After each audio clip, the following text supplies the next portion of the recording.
My name is Mel Platt. I live at 23 Cutter Lane here in Tiverton.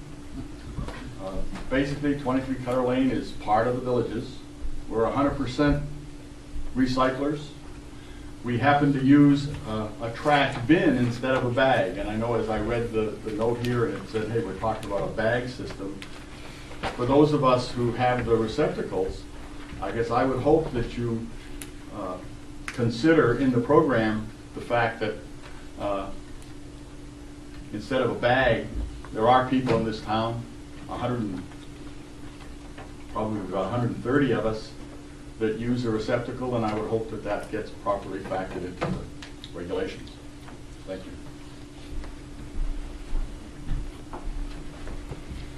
Anyone else wishing to be heard? Yes, Justin Pack, Arbor Terrace. I just wanted to suggest, in addition to seconding Mr. Odell's means testing, I guess you would call it, and also an opt-out possibility that all the estimated revenue from this change be included in budgets as well as the expenditures with any wherever it comes to go should be in the budget itemized. Okay.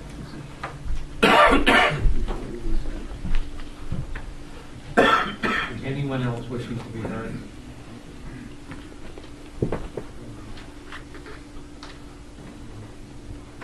Seeing none, I'm going to open it to the council. I'm not going to close the public portion just yet because as council comments come in, we have some comments back from the council. I'm going to open up all for council comments.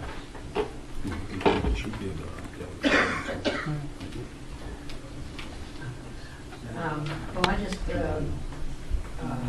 one thing that I had mentioned at the December 14th meeting, and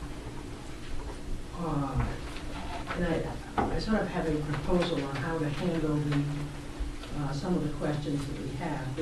Before us is just an authorization statute. And the next step would be to have the town solicitor draft regulations, but with guidance from the council as to what should go into those regulations or options.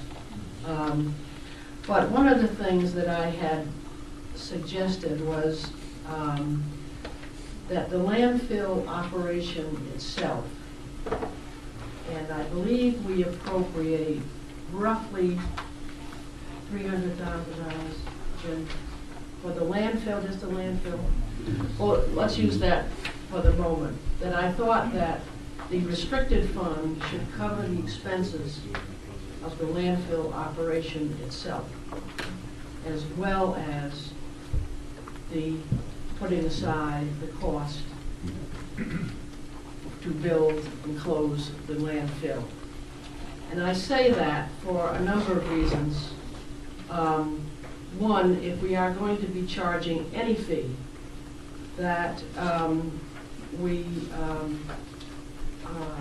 either through the sale of the bags, that a way of crediting the taxpayer is to free up roughly $300,000 that unfortunately may be used to offset some of the state restrictions that we are not going to get, or the monies that we're not going to get, but obviously the town is going to have needs for programs. So what I would say is, let's cover the cost of the landfill. I do think that in the recommendations that we have before us, I know Mr. Lambert has said that these are conservative recommendations with regard to the revenue. And I think in the calculations that we have, that we should probably factor in perhaps an average of 2 bags a week for the average household. So I would like to see that as a possibility when we direct the town solicitor to draft regulations that we will then implement. The problem with backing out $368,000, which is the operating of the landfill, the program's gonna generate 453,700. Well, You know, adding to it the 168, you know, for a total of 622. If you back that up, we're actually only gonna be putting $90,000 No. a year. Well, I'm just saying, I'm conservative, it's only around 90,000 to 100,000 into landfill closure. So I Understand. think, you know, I mean, and it's just taking some rough numbers here. Right. Here's my thought on that, Don, and that is that basically, those numbers are computed on one bag a week. And I think that is conservative, I mean, no question about that, that we probably would be faced with 2 bags a week. But I throw that out as a possibility. Mr. President, I for one, want to reiterate that the committee, Steve and Mr. Lambert have all put a lot of work in this. I'm perfectly comfortable going with their estimates. They've identified them as conservative, and since nobody has the ability to forecast the future, I think it's very wise to be conservative. So they've put a lot of work in it. I don't think it's up to me to challenge their work at this point.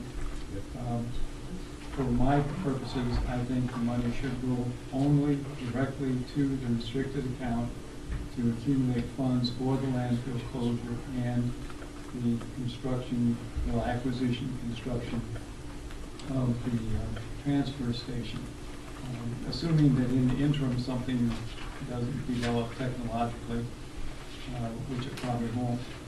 Once we get the closure and transfer situation fully funded, then somebody in the future can make a decision as to whether to continue to use the pay-as-you-throw or whatever may be appropriate at that time. Thank you, Mr. President. Mr. President, you know, obviously with the cost of the landfill closure estimated to be anywhere between 6.8 to 8.2 million, and then the cost of a transfer station at $1 million, obviously I think that any fund is, you know, the program should typically go to closure, because we don't know how long the life of this particular landfill is going to be. We have an estimate, but it may, you know, supersede that a lot sooner than we think. But if we have to really put as much money away, you know, for this closure as possible. So I personally would like to see all the money go into the landfill.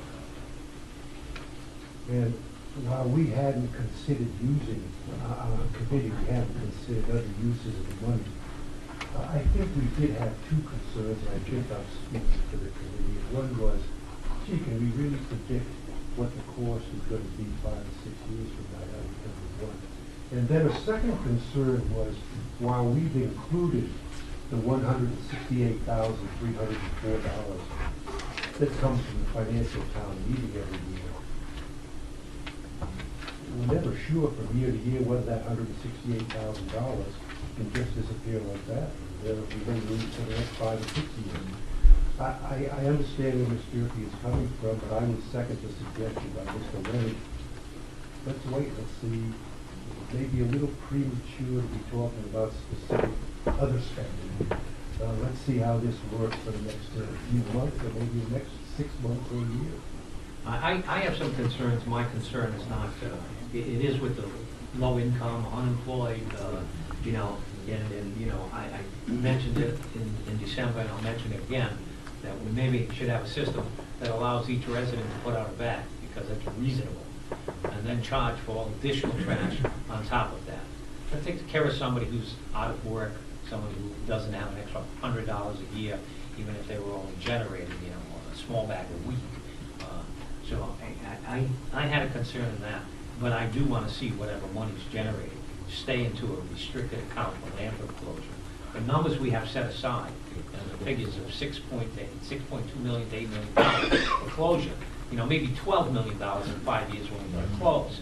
I mean, you know, the whole situation here is to create a situation where when the landfill is full, we don't have to bond, you know, to close the landfill.